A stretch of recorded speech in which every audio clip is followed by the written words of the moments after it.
Mayor, thank you so much for being here. A lot to unpack from this afternoon's news conference, so let's jump right in. It's been called a classic case of public corruption, a violation of the public's trust in government, and it's been said that taxpayers will likely never see a penny. So all that being said, what type of assurances can you give Houston taxpayers that this kind of thing won't happen again? Because it starts at the top. It starts with me being a very transparent mayor. I campaigned against conflicts of interest and public corruption during the campaign.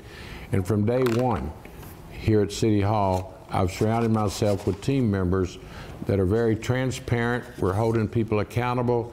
This should have never been held up in the Inspector General's office. Last November, Mayor Turner should have referred it to criminal investigators. I applaud Kim Ogg, the district attorney, the Texas Rangers, and certainly my office for collaborating and working together to reveal and ultimately hold these people accountable.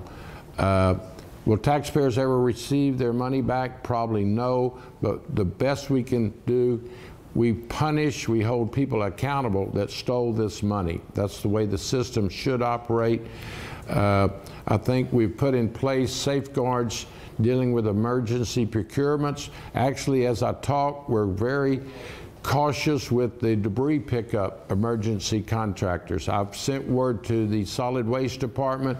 I want total openness, transparency, and so no violations of the public trust dealing with hurricane, storm recovery, debris pickup, and certainly when it comes to broken water mains. We probably wouldn't be having this conversation. In fact, we wouldn't be, except for the excellent reporting by KPRC and Amy Davis's very passionate work. And I want to let her know, I don't think she was being rude to Mayor Turner. I think she was doing her job, and she knows I've been very open and available as I am at this moment. We want city government to work for the public, whether it's the airport, metro, the housing authority. We're not going to allow conflicts of interest, and when we suspect criminal activity, we will immediately refer it to the Texas Rangers and the district attorney's office.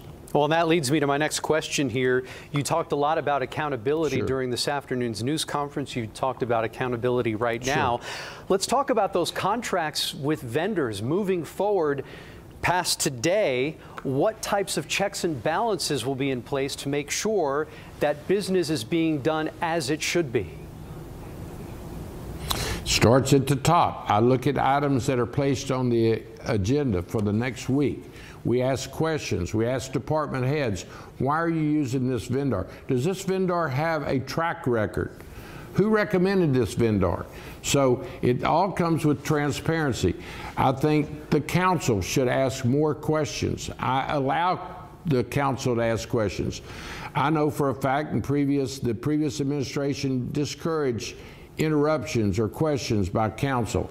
So we've had in recent weeks some of these contractors, we're checking right now to see if any of them were part of the crime spree, the violations in the law, and got indicted. We've had some contractors coming before council saying, I have been paid for my work. And council was very sympathetic. We do want to pay people that do legitimate work, but we also need to probably be more skeptical, certainly in the environment that I inherited. Conflicts of interest, people getting airport concessions because of who they knew. And now we see, in fact, people were participating in corrupt criminal activity coming out of the Public Works Department. You will notice I have a turnover in the Public Works Department leadership. We want public office directors, we want department directors to be very transparent. I will insist on that. And when you suspect something, I want it to not only be right, I want it to look right. And when it doesn't look right, when you see somebody like the previous administration's council liaison, William Paul, driving expensive cars that you wouldn't normally think a city employee would be driving, somebody needs to blow the whistle. I want all of our city employees, if they see an irregularity, speak up. That's your job. That's your duty. And certainly it starts at the top.